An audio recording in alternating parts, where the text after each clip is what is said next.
Yo, dudes, what's up? Never fear, Leo's here. What's up, Leo? Oh, I don't know. I just literally, we were recording a live thing for the incoming freshmen. And I'm like, bro, I got shit to do. Hurry up, presidents. And they're like, oh, they kept talking. It's just such an awkward time. You know what I mean? It's just, I don't know. We'll see how many people come in. I see a few. Oh, well, there's 13 people in the waiting room, dude. We got an audience. Wow, Ken, you're on, dude. Ken. Ken, this is your show, Ken. No. So Mark, I appreciate you coming on. I'll just do a quick intro and then you guys can take it on. Like I've told Kent, I think it's really good that our Northern California Catholic schools are wanting to engage and work together. Yeah. And that's kind of the whole point of this, right? Because I mean, ultimately the WCAL is lucky to have the WCAL, but now if you start to branch out and bring people in together, it's probably the same in the CCS. There's not a lot of resources for the athletic trainer specifically. You know what I mean? No. You see on the Catholic side and you're dealing with leagues where you're 1 out of 9 schools and you're like, oh man, who I have to talk to? So I think a changing environment. So that's kind of where I'm going to pitch it. Cool. And then I'm going to make both of you, Kent will be the host, so I might dip out, but I'll make you a co-host just in case. Did you guys want me to share this agenda in the beginning on the screen? You don't have to. Okay. I'll just, we're just going to, yeah. And I'll lead, everyone can introduce themselves, you know what I mean? It'll be good to get everyone on there. And I sent out a directory to all the Catholic Northern California schools, so I'll copy you two on it so you can reach back out. And I think if we set something up like this monthly, I bet you people will love to just talk for 20 minutes and say, hey, what do you know? I think, like I told Ken, well, if anything, it affirms what you're doing because you guys are really good at your job. Yeah. You might alter too, or at minimal help some of the people that know nothing, which is probably a lot of them. So I'm going to let them all in. 16 people coming in. Get ready.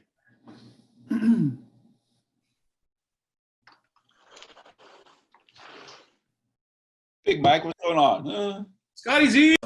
My name is Leo Lopez. I'm the VP for athletics at De La Salle High School.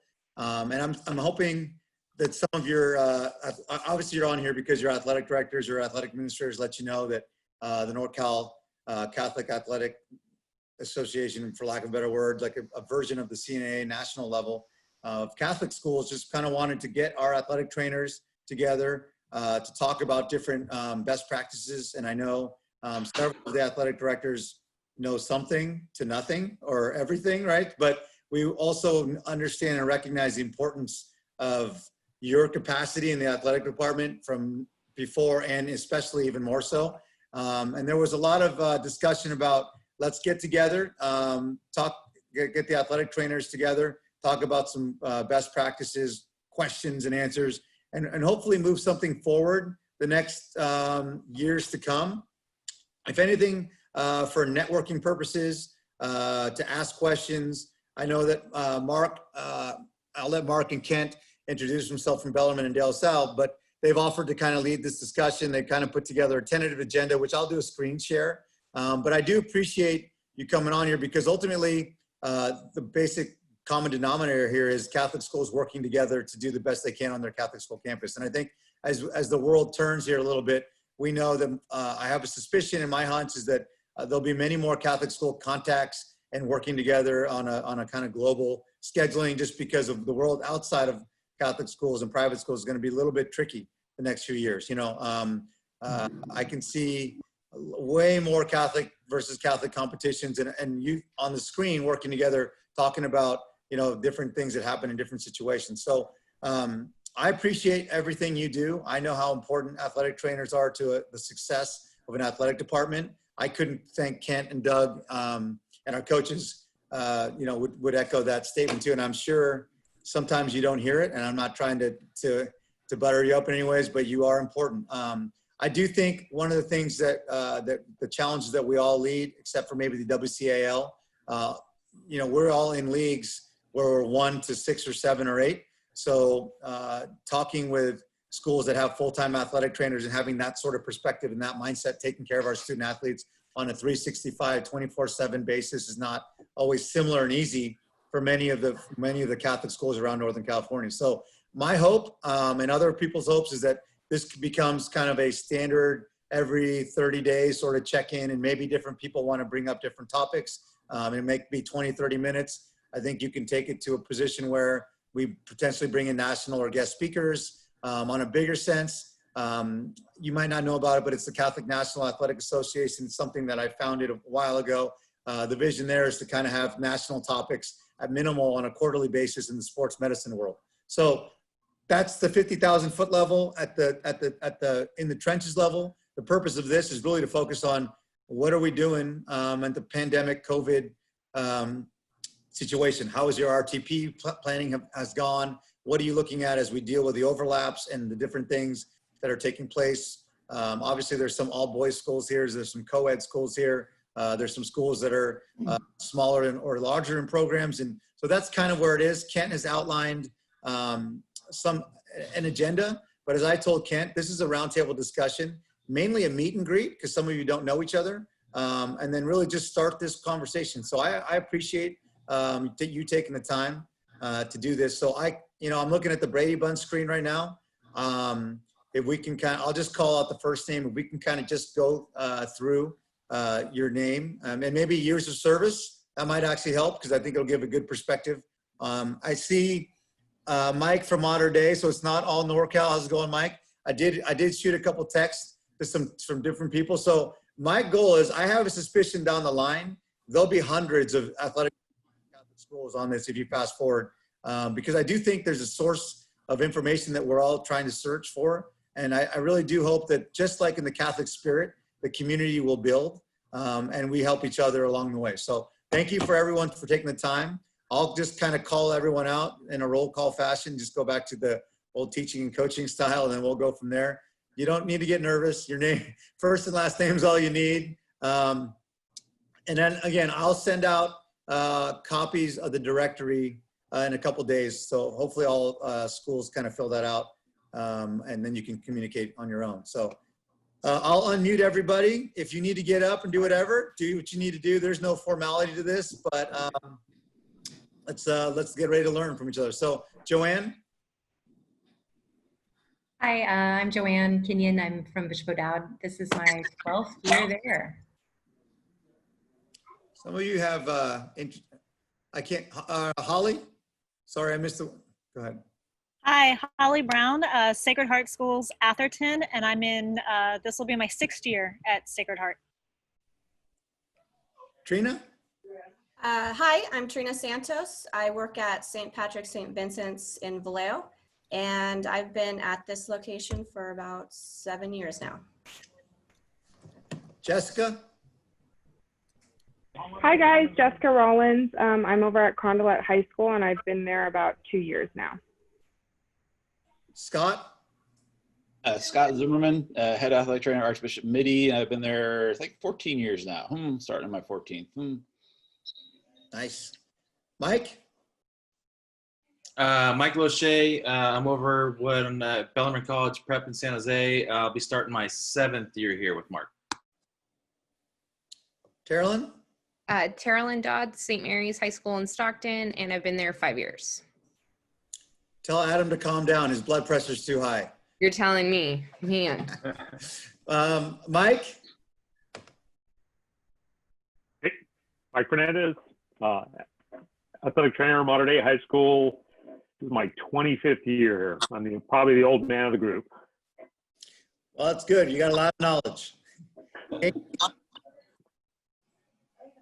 Hi, I'm Jamie Ralph. I'm at Jesuit High School in Carmichael, and I just started here on Monday. Yeah.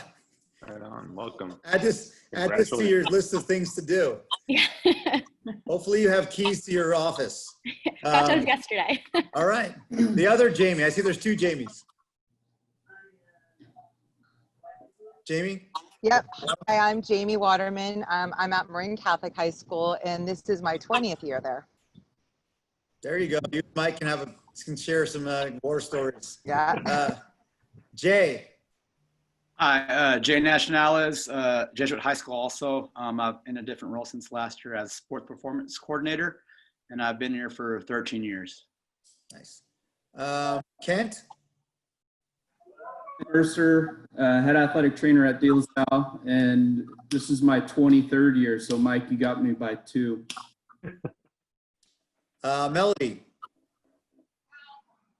Hey, Melody Mohebi. I'm the head athletic trainer at St. John Bosco High School. This is my 10th year. Okay. Oscar. Good morning, Oscar Malero. I'm Director of Sports Medicine and Head Athletic Trainer at Sacred Tito Prep in San Francisco, and this is my 22nd year. Nice. Mark? Mark Moreno, athletic trainer at Bellarmine College Prep, starting my 14th year. Awesome. Corian? Corian Edwards. This is my 4th year at St. John Bosco High School. I'm glad to be here with you guys. You too can tell Monty to calm down. I see David, but no screen. There you go. Yeah, sorry guys. My daughter's running around, so I'm just trying to spare you guys. We'll get it. Dave Bruton, athletic trainer at Moreau Catholic. And Melissa? Second year. Melissa Flowers. I am the assistant athletic director at Christian Brother High School. This is my 2nd year. And then there's a couple other people I didn't want to just call you, because if I miss you, I just didn't know your first name. I didn't want to be Scoble. I didn't want to go that way, or Slamus. I didn't want to be that guy. You know what I mean? I run a lot of Zoom, so I'm like, I'll just let them introduce themselves at the end. I'm Sarah Goebel, and I'm at Justin Siena High School up in Napa, and this is my 10th year. Morning, Sergio Lamas, assistant athletic trainer, entering my 2nd year at Bellarmine College Prep. Awesome. Okay, so and I appreciate everybody coming on there. Kent and Mark, they took the time to put together this agenda, which I'll just copy paste it. You don't need to, look at this the whole time. And I'll let them lead the conversation. But ultimately, I just asked Kent and Mark to take the lead on our first roundtable. There are a lot of topics on here, like just from an athletic director standpoint, the multi-sport athlete, club sport, high school combination is its topics in itself. You know what I mean? Let's just be real. So I will quickly copy paste it so you see it in the chat, but I'll let Kent and Mark take the lead right now. And hopefully you can just start the dialogue. And obviously you're the experts. I will be tapping out at some point in time, but I'm going to record this as well, and I'll share it with the athletic directors, and you can share it and save as needed. And then that'll kind of be our format. And again, I'm going to hand it over to Kent and Mark. And again, thank you. Hopefully we can continue these on a monthly basis and the networking and working together to find solutions to, we all have the same sort of problems on our campus, and hopefully we can get better together. So Kent, Mark, thanks again for taking the lead on this first one. I'll hand it over to you, and I'll just pop that agenda in the chat so people can see different topics that you might want to touch base on. Thanks, Leo. Appreciate it.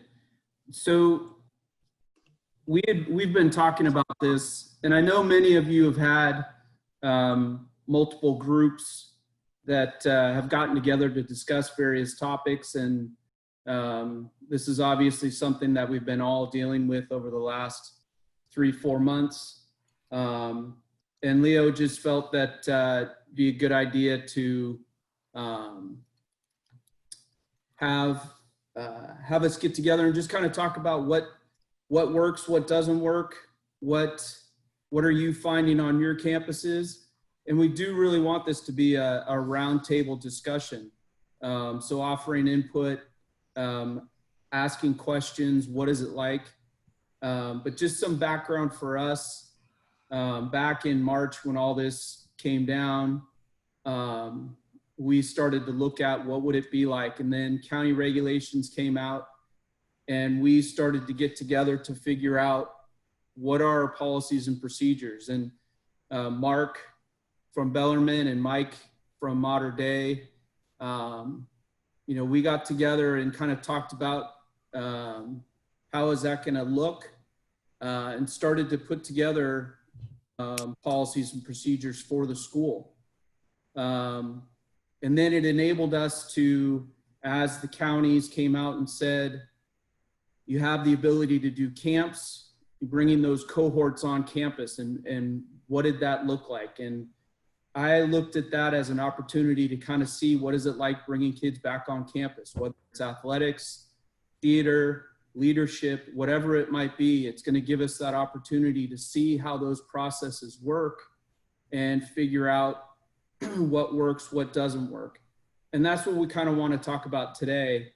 I threw together that agenda. We can go by that. We can go off track. We can see what issues other schools are having. So feel free to put stuff in the chat or raise your hand or jump in at any time. But Mark, did you want to add anything before we kind of jump into? No, I think it's probably worth noting that let's keep it casual and let's keep it more free flowing so people can chime in. And I think, Mike from Mater Dei has a wealth of knowledge, and I think I would like him to chime in a lot because he was on the initial conversations with Kent and I, and his expertise is going to be really helpful too. So. Yeah, and every situation or every school is going to be a little bit different because your county regulations can be different, what the limitations are. And that, I think, was one of the first things, one of the important things to understand. What are those restrictions? And we're getting information from multiple directions. We kind of look at our county as the lead in it. I know yesterday there was something from the public health department, the state public health department, that in regards to games and things like that. I think that was more directed at club sports, but there's things that are coming from all different directions. So we look at our county first and then going from there. And I think a lot of the things that are in place for counties are similar. But there's even challenges with how things are interpreted. So our county looks at, you can have camps or cohorts of 12. We interpret that to be 11 athletes and a coach. We don't do 12 athletes and then multiple coaches. So we look at that cohort as that coach is a part of that cohort, and that needs to be consistent. So we look at having stable cohorts for 4 weeks at a time. That enables that group to be together. And then after that point, what we had done is we had taken a week off, and then we can rotate cohorts. So we've been, we had the opportunity to bring groups on campus for the past 3 months. When we started off, we started with just cross country and water polo. Wanted to see what that was like as we were going through the process. And then we added in football, and that was our largest group. So we had to figure out spacing of our facilities. How was that going to look? We started with varsity athletes only, and then gradually added in other groups. And a lot of that depended on, did we have coaches in place that could be there on a consistent basis? So kind of all things that need to consider as you're looking at getting kids back on campus. That cohort, meaning coaches and athletes, needs to remain stable. They're not jumping around. We did everything outdoors. Indoors was always a question. We had intended to start to do indoor stuff about a month ago, and then they came out and said, there was that transition where they were going to open gyms and things like that, and then it didn't happen. But we did add in basketball, and we set up stuff outside for them to do. But this is a challenge with not only how we're getting kids on campus, how we're handling that, but it's also a challenge for coaches and how they're dealing with what is it that they're doing to get their athletes ready in a situation where they may not have a season. So it's challenging to keep them motivated, keep them moving in a direction that, everybody's comfortable with, and with that unknown. The physical distancing, you guys all know, maintaining that, and that is one of the biggest challenges. The kids get on campus and they immediately want to just go back to their normal habits, getting right next to each other, sitting there. The county looks at if there's a positive case, they're going to look at who are you in closer proximity, closer than 6 feet for longer than 15 minutes. That doesn't mean that's the only situation where somebody can get exposed, but they're going to look at that as those that are the biggest risk. So things like carpooling, which can be an issue. We have kids taking public transportation as they're coming to campus. So there's challenges that we have to kind of work through with kids, parents, families, to get them to understand what we're trying to do on the campus. But I think the physical distancing was one of the biggest challenges as we were getting the kids back on campus, to get them to understand, to maintain that space as we were going through. Mark, is there anything you want to add? Yeah. So I think going back to the top about cohorts, a couple things to add was the challenge wasn't getting the cohorts organized. The challenge was getting leaders to run the cohorts, right? So depending on your staffs that you have, with one cohort leader, the assumption is that you have a football staff of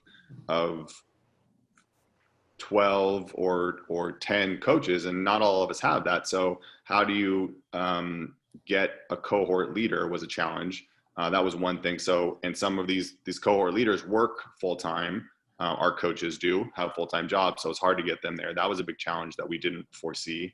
So that became an issue. The other issue was the interpretation, like Kent was discussing. We interpreted the information as we had a group of 13 because we used the 13th individual as a student leader.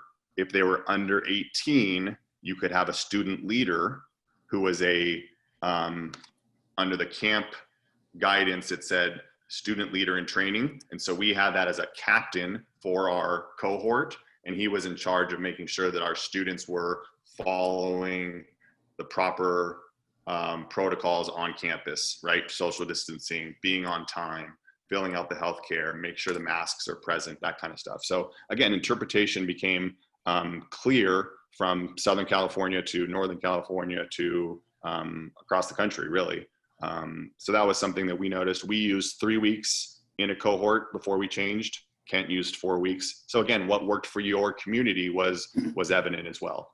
One thing that really helped us as far as keeping the kids engaged in paying attention to the protocols, because we learned right away that this was totally foreign to them. What they were doing outside of campus was not structured and rigid like we were doing. So we had to, we put together a video ahead of time, thanks to Mike O'Shea, who did a really awesome job of a video.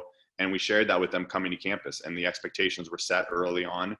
And that really helped us, share like what this looked like, standing on the X's, following social distancing from one field to the next.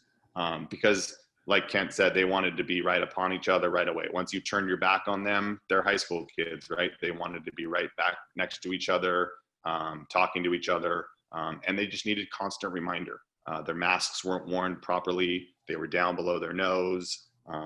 They were tired after a 45-minute workout, so then they were not thinking properly, and they were walking to their cars all bunched up in a group, and we have to remind them, hey, spread out again.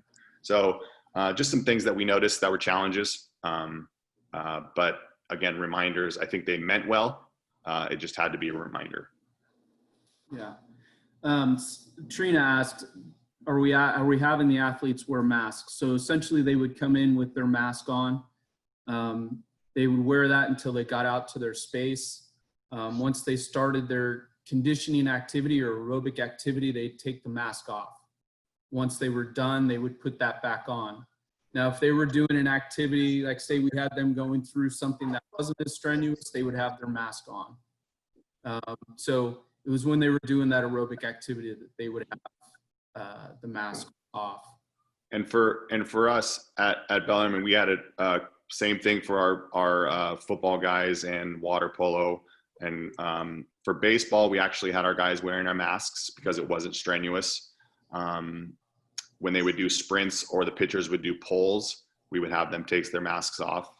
And at that one point when the guidance was for indoor activity, no cardiovascular activity, and masks were required, our basketball program was wearing masks, I believe, for a day before our coach said, you know what, this just is not worth it. And he stopped doing all the activity altogether. Yeah.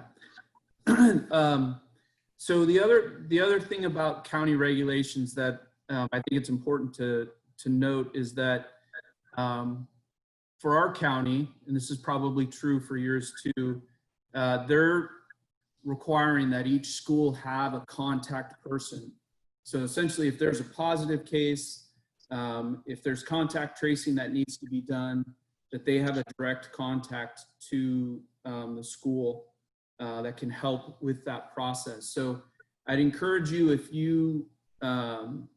you're not that person, certainly reaching out to the administration, finding out who is, because dealing with the athletes and what we're asking them to do, it's something that may occur, and you're probably going to be a big part of it. Our county is running a webinar tomorrow, going over all the specifics. So I think just trying to get everything in place before school gets started. And if I can just interrupt you for a second, there is also a course, if nobody has undergone or done any training in contact tracing, Coursera does have a course through Johns Hopkins. It's a free course. Just put it up the link right there to the that course so you can do it. It takes a while to go through, but it's one of those you can kind of do it at your leisure. The first few chapters of it actually take you through the nuts and bolts of contact tracing, and it's nothing difficult at all. And you do get a certificate at the end if you go through it. I think there might be a fee in some cases if you do some of it, but it's actually a pretty good course. The high school had us take it just before we started back into activities here on campus. And here in Orange County, we basically were able to get 2 weeks of activity on campus before we were pretty much shut down by the county. So, and that's when the public schools came out with their legal brief on, you know, what was actually allowed for high school athletics. But take a look at the course. It's actually pretty good. That'll give you some good background. Yeah, I took that course as well. It was great. I'm assuming we use that CEUs. It took about 8 hours to complete. Yeah. But we had a contact occurrence second party, and I really relied heavily on that to kind of give the administration guidance on it. They have a really good, clearly defined definition list, and then also two great PDFs you could use for if there's a contact or if there's a case, and it really clearly defines what an isolation and quarantine is. And I think it will really help inform faculty, staff, and parents about how the process goes. Good. So the next thing we wanted to kind of go over is what is it like getting kids on campus? When we originally looked at what that might entail, possibly doing pen and paper, Mark came up with Google Forms document, which worked well. But then we took it to another level, and we created an app. I'm going to see if I can share this. And I don't know if you guys are seeing this. Not yet. Okay.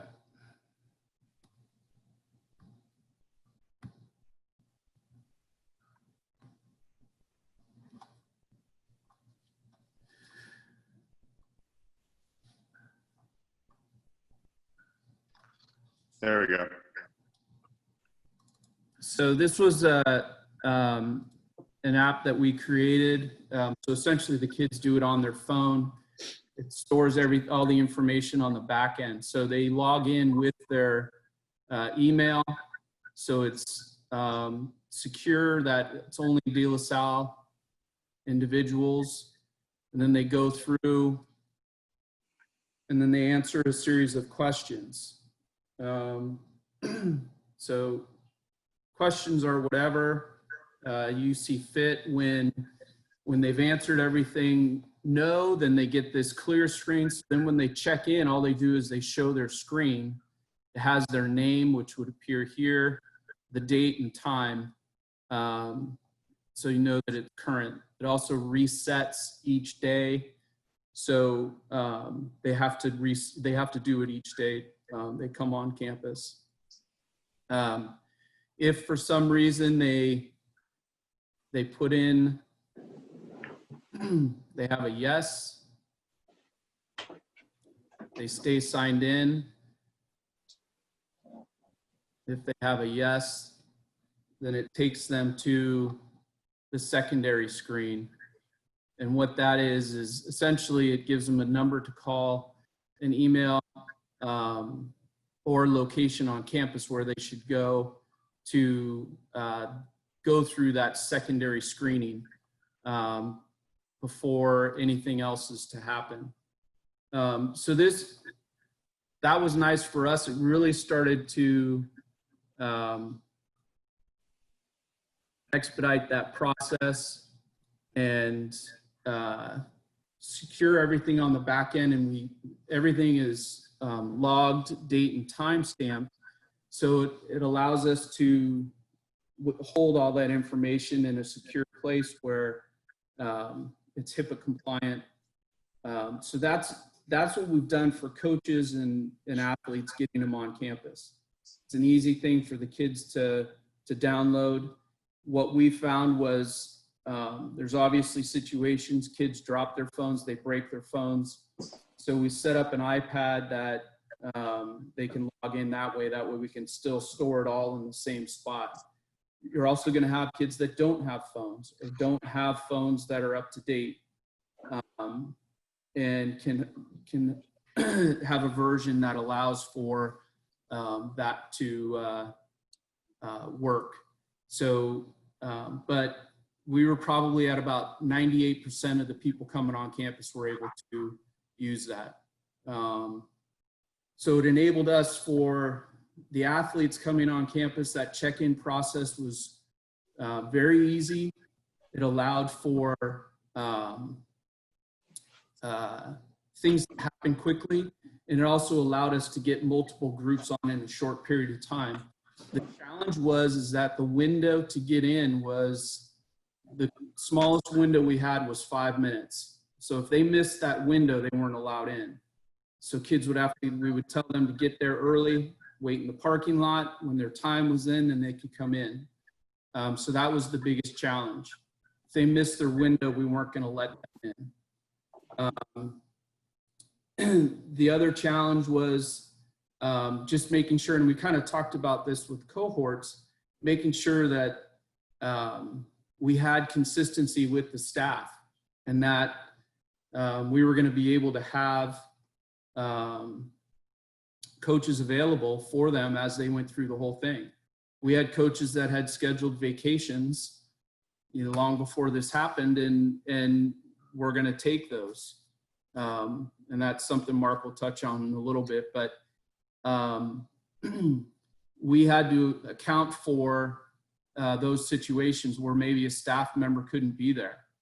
So we always had a Zoom workout that was available to them.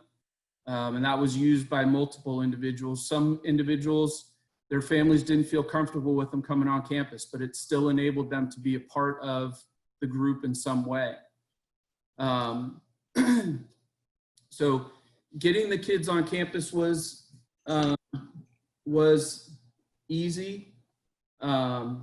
Obviously, the app helped with that, but our county also came out with a mandate saying that you do not have to do temperature check. And that saved time as well. If their rationale was you're probably not getting an accurate reading, there's also many of the adolescents, or the population that we're working with, are asymptomatic, and fever is not one of the things that they would exhibit. We want the students and the athletes, as they come back on campus, to take their temperature at home and assess how they're feeling before they get here. So we're encouraging them to do that, and there's a space on the app where they can put that information. But it freed up some time for us with that entrance process as well. And every county is going to be different. I know some are still requiring that is done. Yeah, there's a lot of discussion in the chat right now about temp checks, so I think it's worth kind of discussing. You know, I think a lot of people are interpreting it, and there's a lot of information about there about is it accurate, and if it's not accurate, why are we doing it? So just love to hear people's thoughts on what they've seen. Jamie, you mentioned you brought up the question of it. Thoughts? Sorry, I was just checking if you were relying on the kids to do temperature checks at home.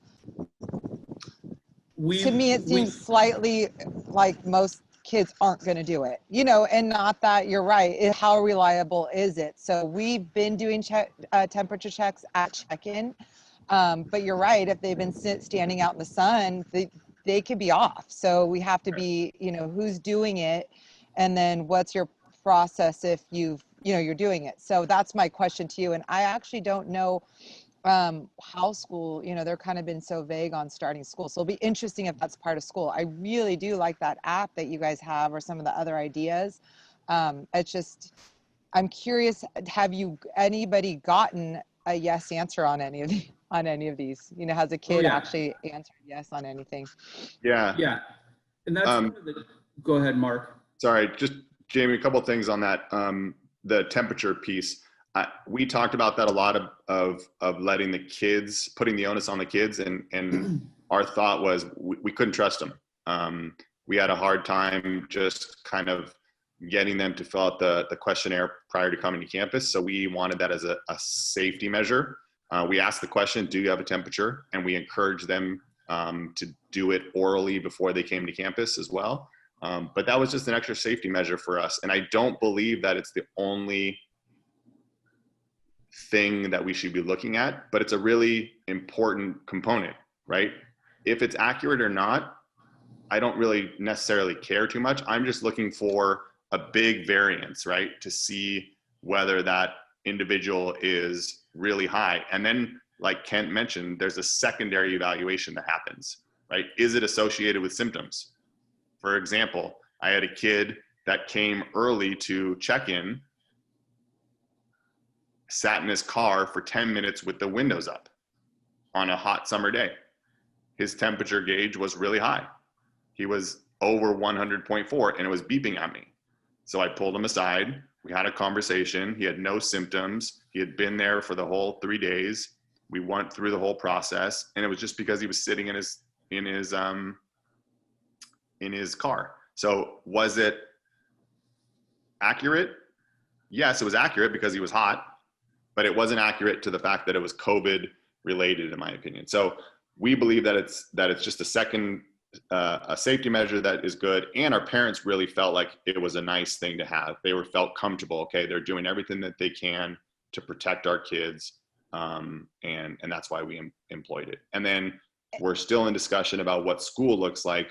We are, when school resumes, if it does resume on campus, we are going to temp check our students, but we're going to allow our faculty to do it on their own, because we feel like we can allow our faculty to have some more onus, and we're going to have tent stations around campus that we will temperature check them. And I do agree with having them do it at home. I mean, we have to put something back on families and our athletes to make them be responsible. So whether they're doing it or not, or just answering it, they understand in the beginning, whether they sign something or we're having Zoom meetings before sport specific stuff starts, this is what we're expecting of them, right? And then I think that you're right. Then we have to do some sort of little follow-up sometimes at school to make sure it's taking place correctly. Yeah. You know.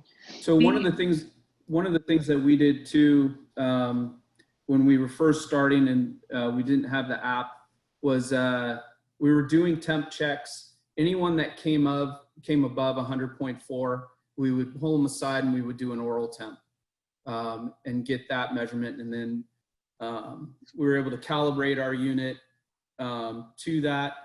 And that was something that we would do in a secondary screen as well.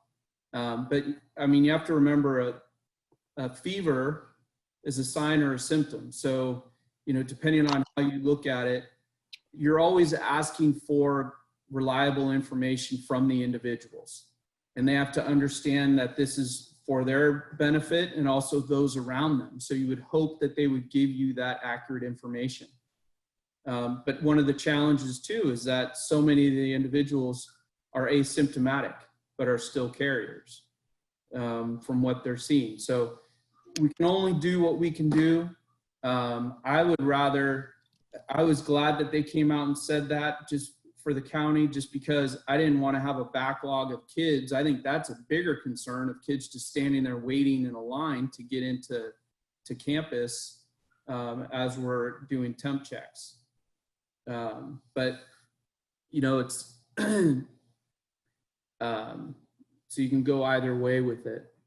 You know, to your question about did people answer yes to our questions, we did get yeses to our questions. And I think the reason why we got yes to the questions was because we had upfront conversations with the parents and the kids before we allowed them to come to campus.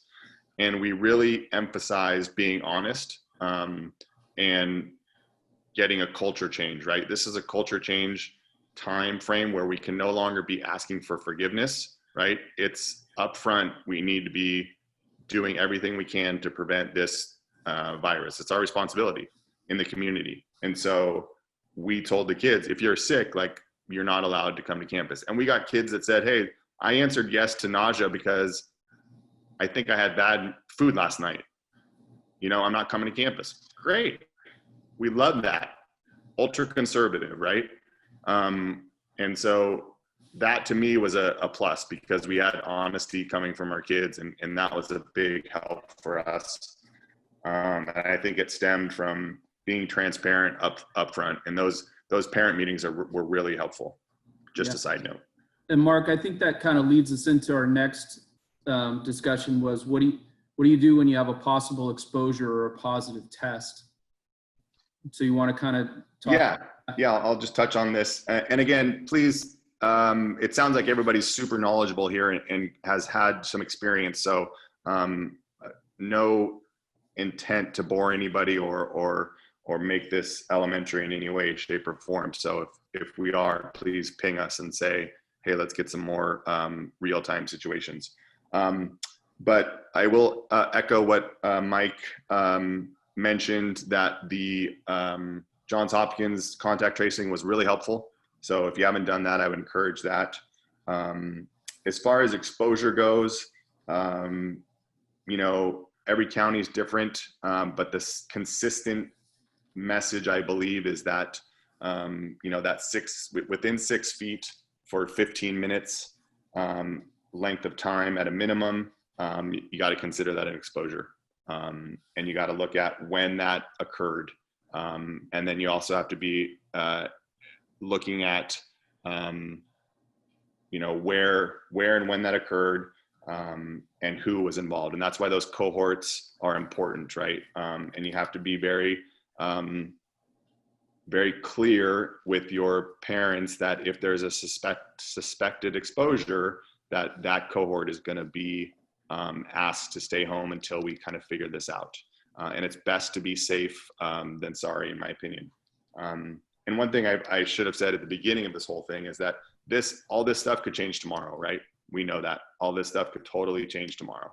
And so what we're saying today is fluid. So at Bellarmine, if there was an exposure, it was an automatic 14-day quarantine. for sure.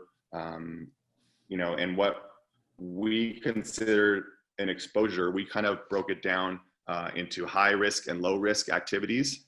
And this kind of leads into something later on about the vacations here in this agenda. I guess I'll kind of just go into it. We kind of broke things down into low risk and high risk activities. And we felt like if you were involved in a low risk activity, which was what we were providing for you on campus, properly social distanced, wearing masks, properly disinfected, you know, monitored, symptom checked before you came, then there should be low risk, right? You weren't going to be exposed, in our opinion, to this virus. If you're involved in a high risk activity, which is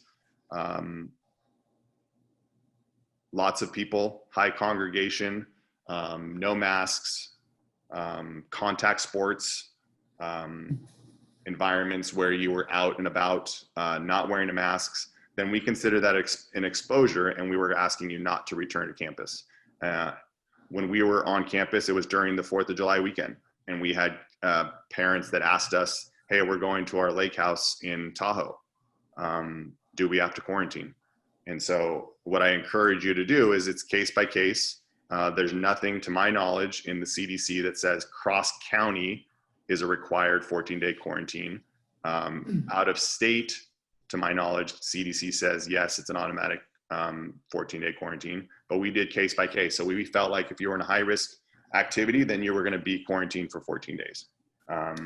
And we made them do that. But if you were going to see grandma up in Arnold and it was low risk, then we did not. If we had a positive test, the recommendation was following your primary care physician, right? First contact was going to be to the county, right? You had to report that positive case, following what your primary care physician guidelines, like we always do. Again, it depended if it was asymptomatic versus symptomatic, testing versus non-testing. There's just so many variables, right? If you're symptomatic, right, 10 days from the last day of symptoms, you know, you wanted to be 48 hours fever-free without a medicine to aid in that fever.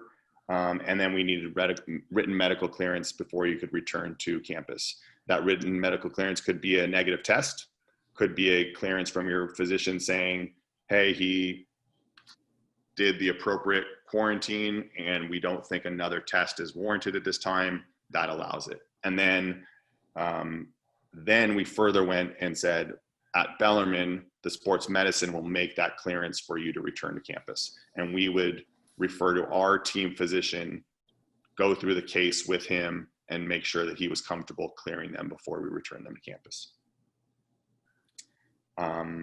Ken, comments? Yeah, Mark, I think one of the challenges that we're seeing now too, and everybody's situation is a little bit different, is testing.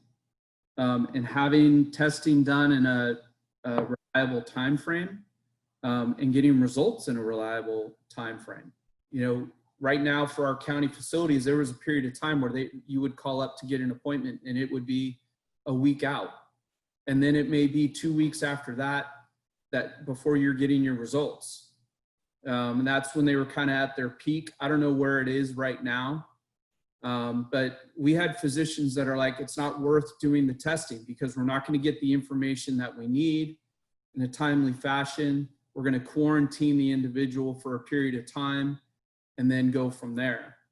And if testing, if they were able to get testing done in a fashion that was appropriate, then they would do that. But one of the things that we added to our protocol was, yes, we want them to do testing, but we are also leaving it up to the physician, that the physician can just do symptom management and monitoring that way, but they are still going through their 14-day quarantine. So every area is going to be, have challenges like that. So one of the things I think is important is knowing what your county facilities, what availability they have, but then also looking at private facilities in the area.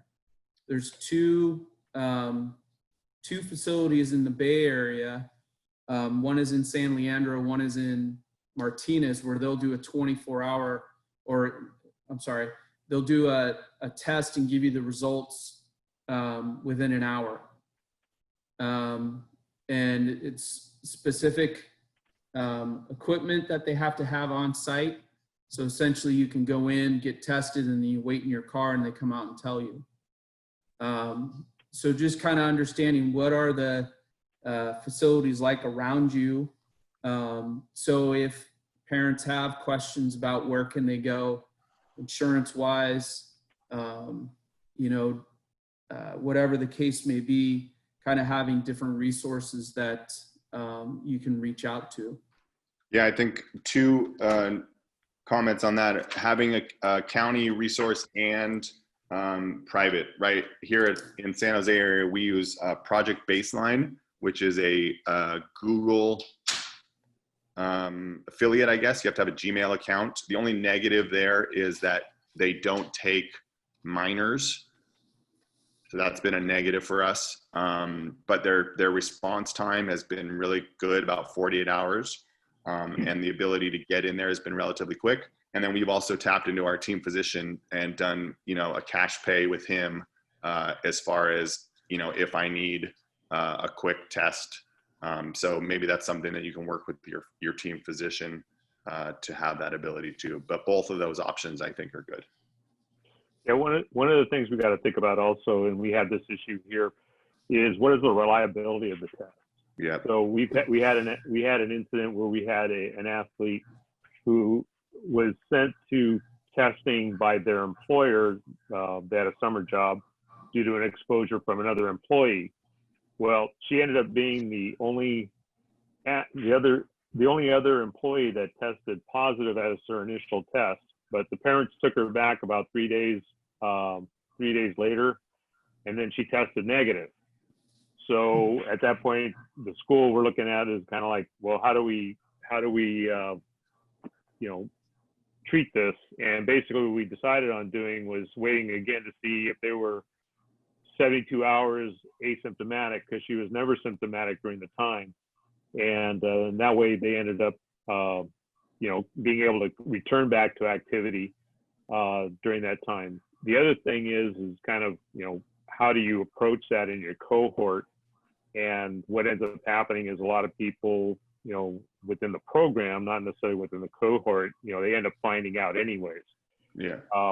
And so you have to address, what is your policy going to be? Obviously, you have to be HIPAA and FERPA compliant, but your response to other parents needs to be something that your school addresses as a whole, not necessarily as the athletic department or the athletic trainer. So those are just kind of considerations you need to make when looking at that. As far as testing goes, I'm sure everybody has the same issue. We have kids that come from 3 different counties. So what we decided to do was look up, or what I did, was have to look up kind of where my kids could get tested in Riverside County, or where they get tested in LA County, as well as Orange County. So it becomes kind of a challenge, and we just, end up making a sheet. You look, just kind of Google it, what the county recommendations are, and then you got kids that are Kaiser, or, they may have different health plans. So we kind of put it on the parents more so to get tested through their insurance. And if they didn't have any insurance, then we would kind of make recommendations, that we could kind of know that we'd be able to get them help at. But yeah, it's a little bit challenging as far as getting testing. I had to get my own son tested before he had to go back to school. And really, if there's no concern or no symptoms for testing, you can't just go and get tested. You have to have some type of reason why you're getting tested. So that in itself can be challenging also. Yeah. Yeah. Right now, Kaiser, Northern California is, you can't get tested just for the sake of my cohort has asked me, or my school has asked me to get tested. You have to be symptomatic. So testing is an issue. Ken, in the sake of time, do we want to go to those case studies and just maybe ask some Q&A at the end? Yeah, that'd be good. I'll start real quick. So just some things that, again, all the planning and preparing that you can do for this, I think it's important to remember that we still have so much to learn, and we still have so much changing out there, and things that are going to come up. And so you need to be aware of situations that are going to arise, and having a team around you to help implement this protocol is super important. As we moved forward this, I had a kid who emailed me and said he was not coming to practice because he was symptomatic. Hey, I answered yes to a question this morning. I'm not feeling so well. I'm not going to come to practice today. Okay, great. Thank you.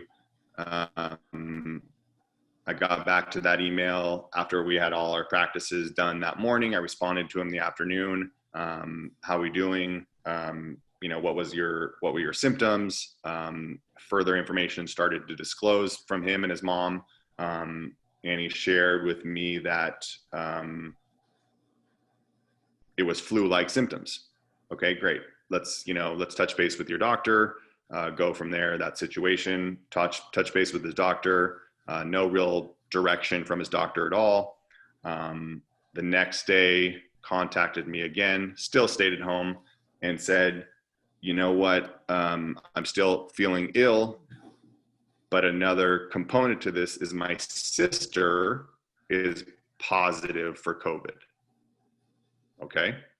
So he's living at home with his sister who is positive, but she's asymptomatic. So now we have a symptomatic kid who is having flu-like symptoms that hasn't been tested yet, but his sister is positive in the same household.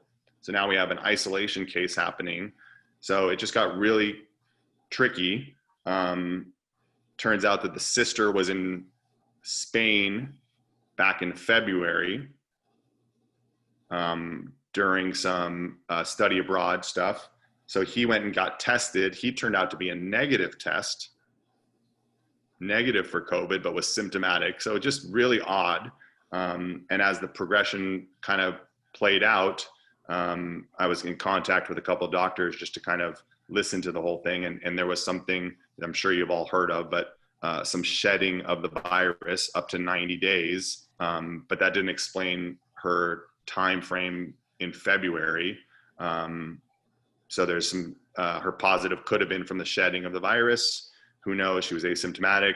Then after 14 days of isolation, she got tested again. It was negative. The entire family got tested. They were all negative.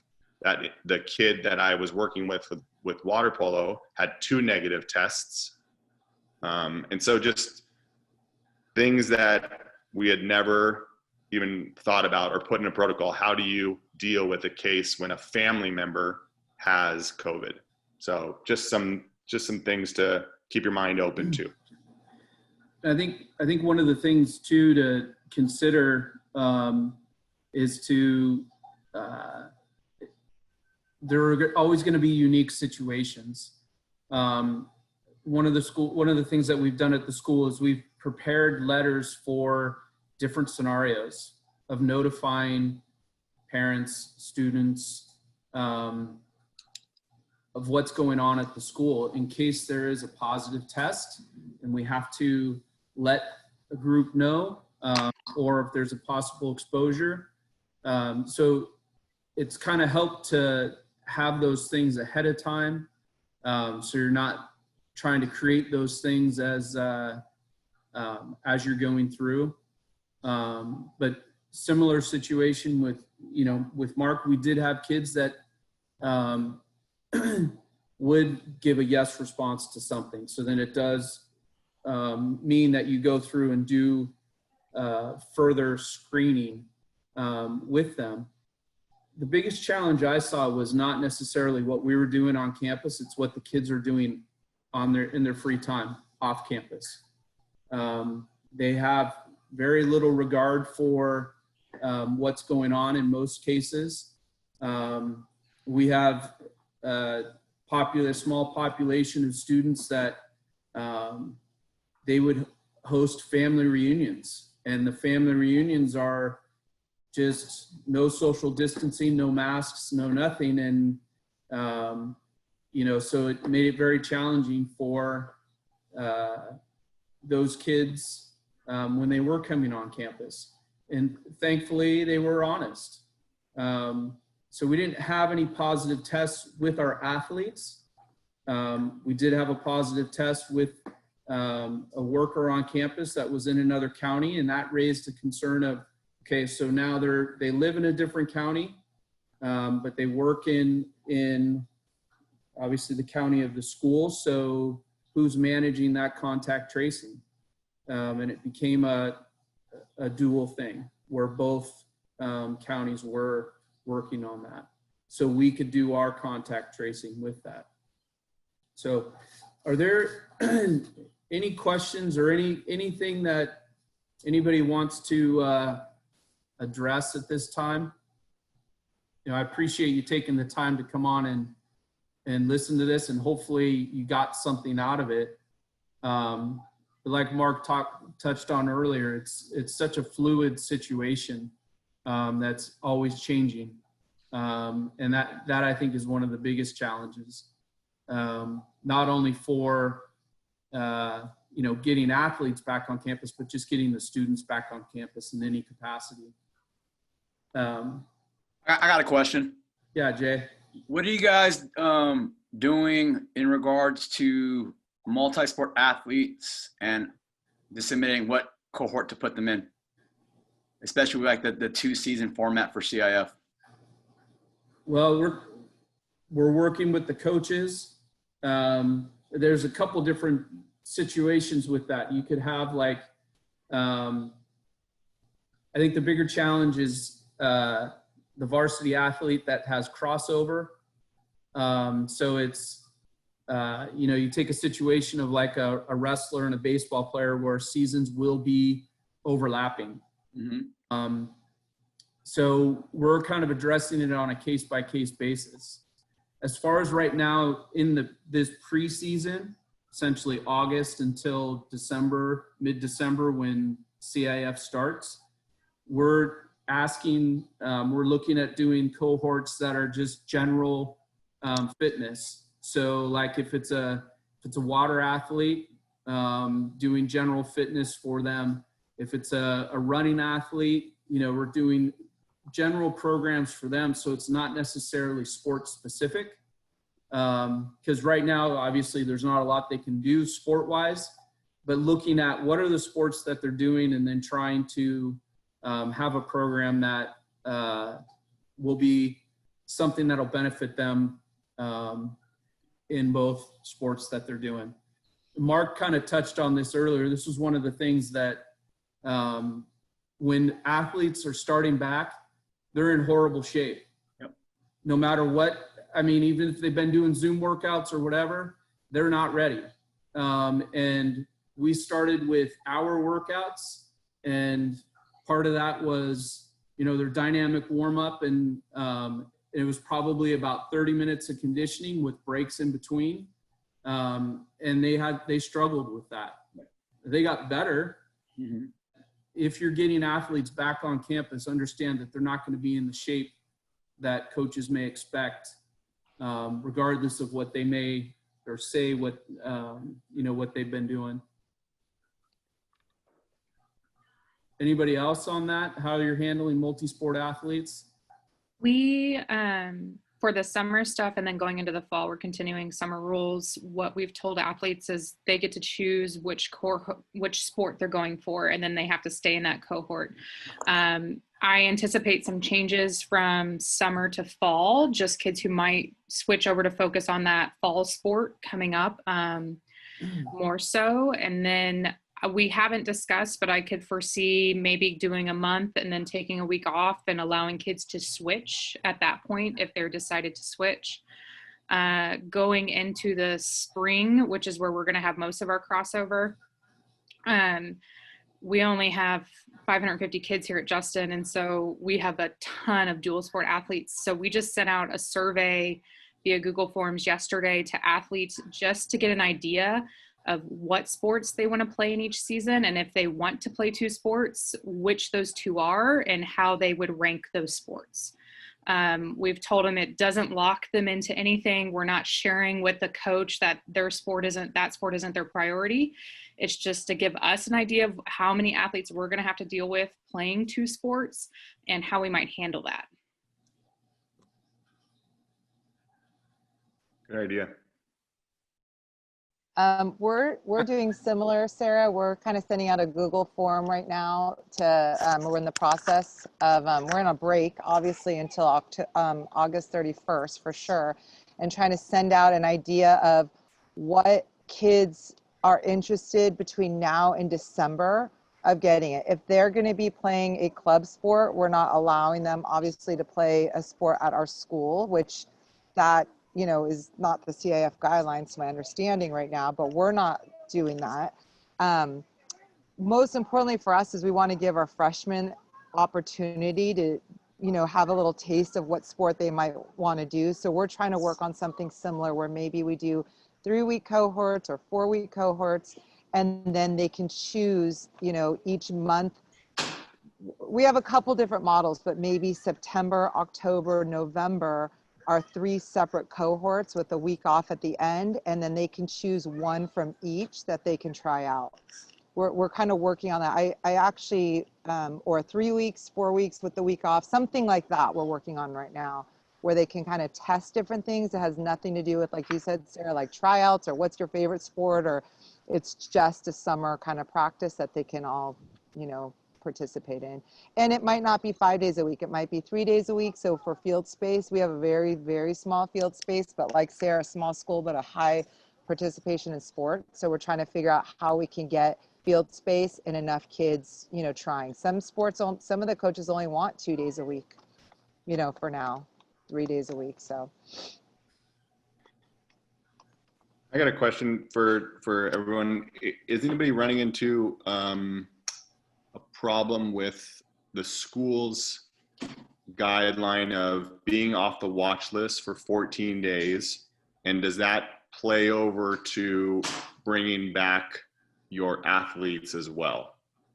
Meaning, if we're not off the 14-day watch list, can you still bring back athletes for this conditioning component? We're currently on the watch list right now. But say again? We're currently on the watch list right now, but they have allowed us to keep the athletes that were already on campus conditioning. So we haven't expanded since then. So you're on the watch list currently? Our county is, yeah. So did you guys, our county in July put out a directive that if you're on the watch list, that co-curriculars and athletics were not allowed to participate. That was my understanding. So we had to shut down. So that didn't come from Sacramento County. No, we have a safe task force kind of chair, and he's been in contact with somebody from the county on a almost daily basis. So we asked them about that.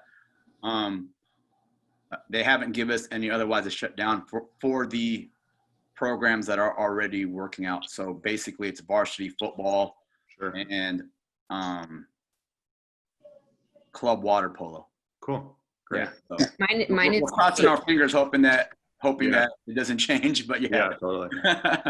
Same thing with us in LA County. All of our sports that were pretty much having summer camps, they were able to continue, even though they were still on the watch list. But we did have to make sure we shut down all indoor activities. So basketball was no longer able to practice in the gym, no weightlifting going on in our weight room. Everything just had to kind of transition to outdoors. We're in the same position in Napa County. The biggest change was just the gyms was part of the shutdown. So we're not using our weight room. We're not using the basketball gym anymore. We're lucky enough our weight room has 2 garage doors on it, so they can easily move equipment inside, outside. So they've been able to move weights outside and continue weight training. But other than that, we're on a break right now until August 17th. School starts the 14th for us. So to give kids the orientation week, everything, get ready, and then we'll start back up on the 17th with workouts. And it's dependent on the coach, what they want to do, how many days a week. I don't have any say in that. The assistant athletic director is doing the scheduling, thank God. Yeah, Mark, we're in the same boat as you. We got shut down entirely by the county watch list, and we're just waiting to get off of that whenever that happens. And trying to plan for that accordingly. And you don't expect to do anything until that happens, right? And we start school on August 18th. So yeah, we do. We start on the 17th. Yeah. Got to shut down those family reunions and those weddings. Yeah. Yeah, we were also on talks as school starting up. Once we're clear to bring other people on campus, I know that we have some pretty excited coaches to get into some conditioning, but we're going to hold up to at least after Labor Day because we're perceiving people will be traveling during that weekend as well. So any new cohort or any new team that wants to get on campus, we're going to wait till after Labor Day just to make sure. We're just estimating, just like how it was for July 4th, that people are going to be traveling out of county or out of state or whatnot. Smart. Yeah, my husband works in loss control for commercial insurance with a lot of the wineries up here. And every Monday, Tuesday, all he's doing is fielding calls from clients who've had workers from the vineyards who've been at large family gatherings over the weekend and have now been exposed. Wow. So that's where the bulk of stuff is coming from up here. If I can chime in, I have a question for all of you guys.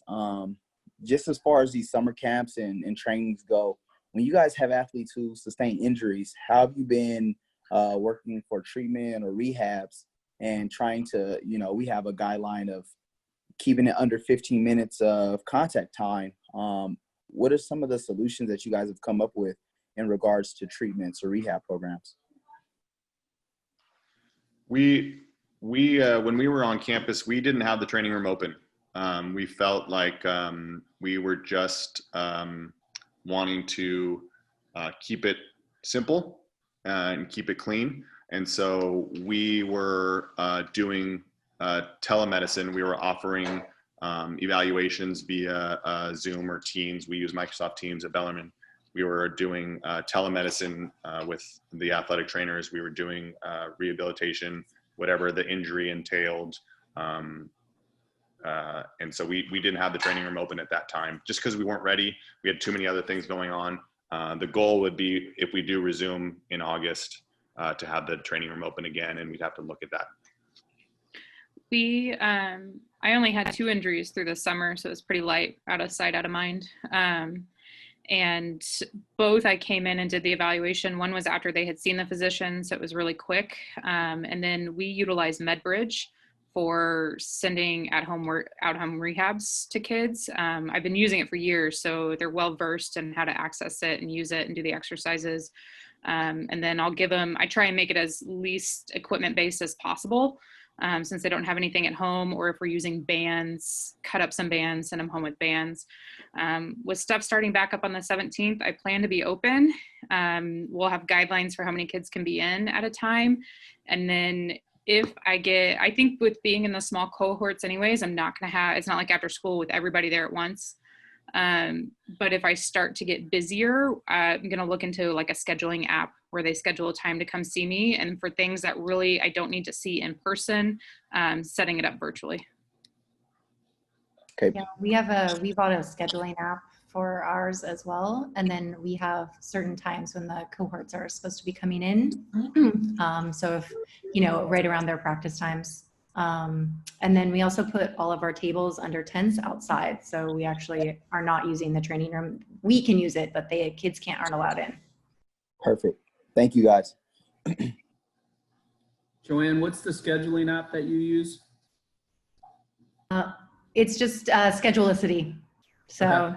Nothing exciting. I did see another one recently. Let me look it up real quick and I'll send it in the chat. Okay. We've been using Healthy Rosters, and Healthy Rosters has an app that you can schedule appointments with too, which we're going to start using that as well. I don't know if anybody else uses Healthy Rosters. Oscar, I don't know if Sportswear has that feature. Huh? I don't know. I only use Sportswear strictly for injuries and nothing else. I use Magnus for everything else. I think, let me pull, I think I had it up. I think you can put appointments in there, but I'm not sure the athlete can go schedule a time with you. So I think it would just have to be the communication between you and the athlete, and then the athletic trainer putting it on the schedule so they know who's coming in. I'm not for certain because I've never used it.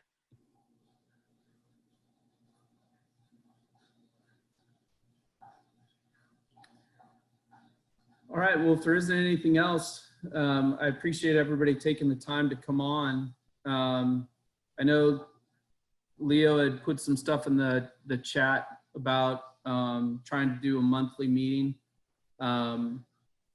Is Jay still on? Jay, who is you guys were doing this too, and I don't want to overlap with what you guys were doing. But maybe we can we can talk off on the side and try to figure out how to get the groups together, because it's a lot of the same issues. But I appreciate everybody taking the time to come on, and hopefully you got something out of it. And you know, it's great to use each other as resources because we're all going through the same thing. The only thing I'll add is I'm the incoming chair for the CATA Secondary School Committee. So if anybody has anything you want me to take to them at this time and that kind of deal, I can be that connection in. Then also she has that Facebook page where they're sharing a lot of resources too. So yeah, we have a California High School Athletic Trainers Facebook page. I'll see if I can pull the link up real quick and I'll put it in the chat.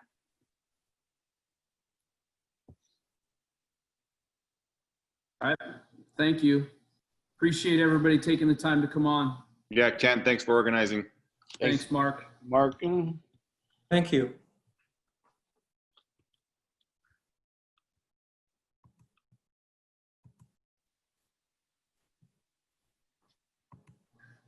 Sarah, maybe what I can do is I can put together a email.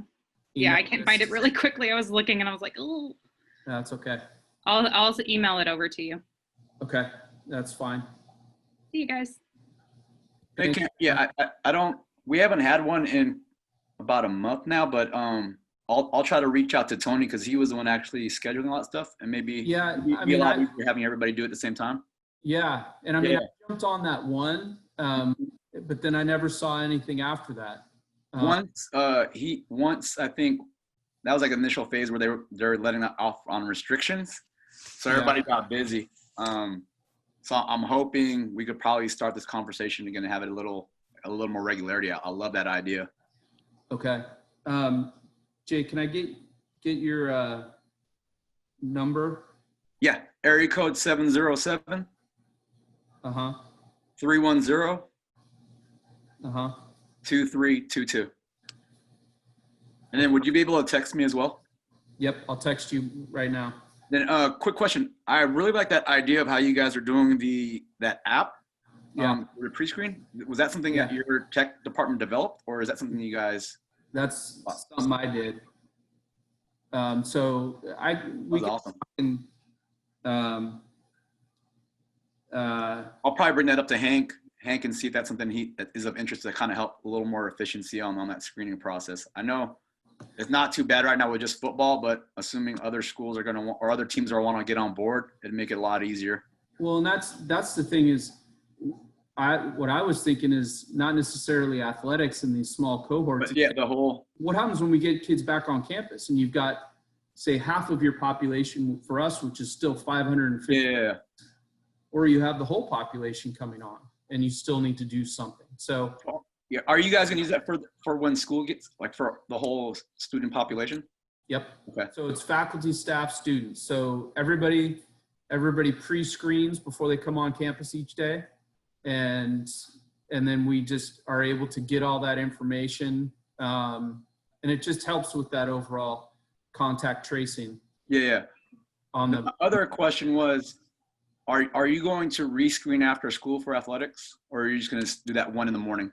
No, we'll do the one in the morning. Okay. So assuming that things don't change, but you can actually set it so it's a reset. So we reset every night at midnight. Okay. So then they have to go through and redo it. But you can actually set it to, you know, if you wanted to do it at midnight and again at 3:30. So you could do it where they had to do it twice. Okay. So. Great. Thank you. All right, Jay. Appreciate it. All right.